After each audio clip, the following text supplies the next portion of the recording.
What's up, you guys? Thank you so much for tuning in. So this time I will teach you how to test and the proper handling of a new AMD processor and motherboard. So what are the materials needed to proceed? But before we start, if you are new, please do yourself a favor, subscribe and hit the bell button so you will be notified every time I upload. And one thing more, if you wanted to learn basic printer troubleshooting and repairs, I want you to grab my ebook. Just follow the instructions in my description. So these are the materials needed to test a motherboard and processor display, and what is the proper handling and the installation of the processor. So first we have here the processor, which is A6-7480. And this one is a MAXSUN motherboard, FM2 socket, and this one is our power supply. And of course, to test the display, we have here a random access memory or RAM. If you have a electrostatic strap, then it would be better. So we start opening and set up our board and processor.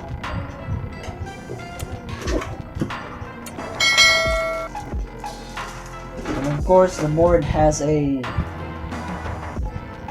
what do you call this one, a compact disc for the drivers, for the backplate. And of course, we have a SATA cable.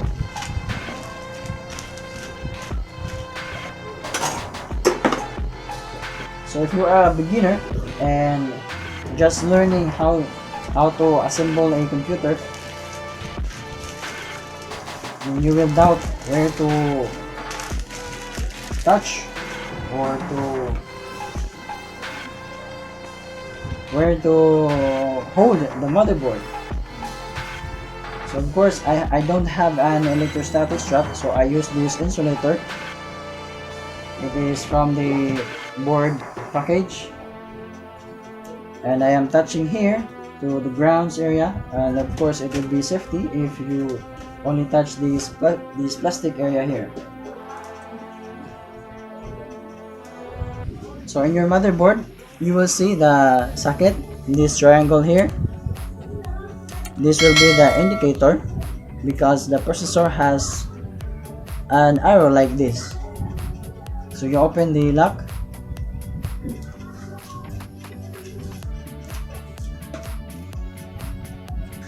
So in the processor box, you will see the processor,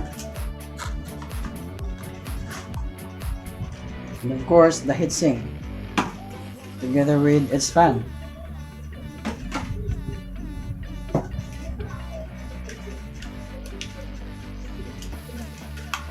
So in holding this processor, you must be careful not to touch the pins. So you are going to only hold this way. So these are the pins, and one bended pin will destroy your computer. So you must be careful in handling this. So look at this, at the back of the processor, there is an arrow, and I showed you earlier that the motherboard also have an arrow. So it is a zero insertion force. So just point the arrow to its designated, to what is the arrow to the processor is the same to the arrow of the motherboard. So no pressing, just let the processor sink in the board that way, and you must check if they are inserted properly. Then you hit the lock. Okay, if you do this way, your processor must not fall, because if it fell, then it is not properly inserted, then the lock is not functioning. So like this, and it's fitted well. Next is to insert the memory.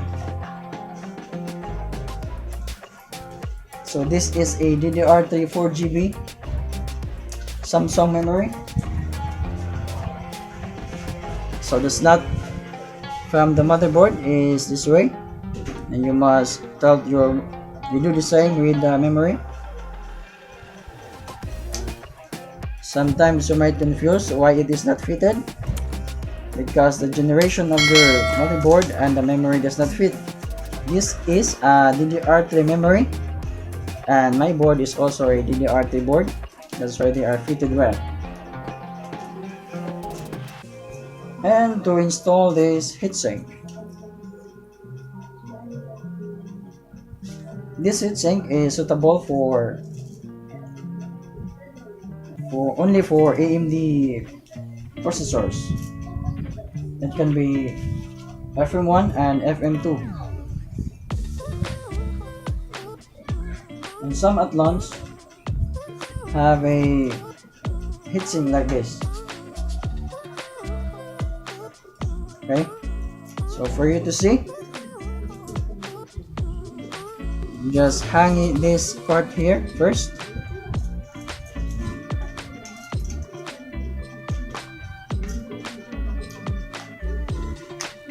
Okay, like that, and then press this part here.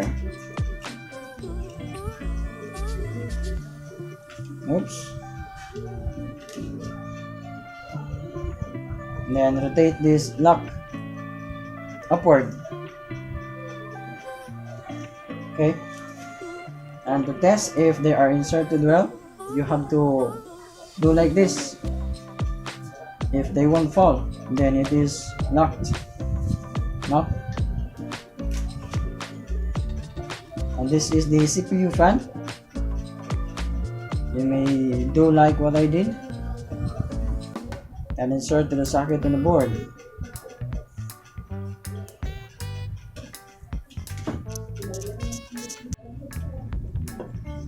Okay, so this is the finished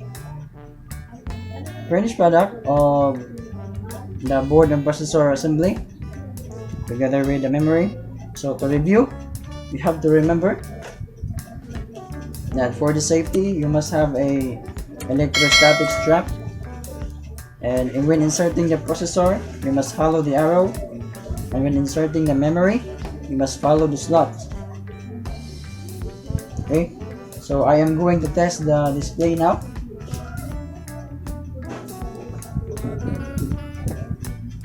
So we have to give power to our motherboard. And by the way,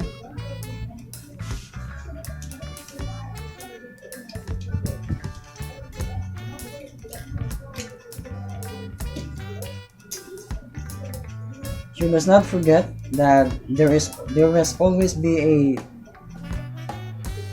thermal paste in between the fan and in between this heatsink and the processor, because it will cause an overheating of the CPU of the system when the thermal paste is dried up. And when you apply a thermal paste, you must do just a little pinch, not to overflow. When covering the heatsink, the paste won't get out from the processor. Just like this, the thermal paste is evenly scrapped in the processor.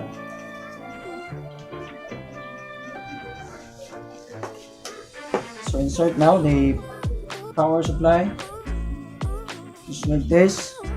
There is a lock in the board, and there is a lock in the power supply, so they will never be interchanged.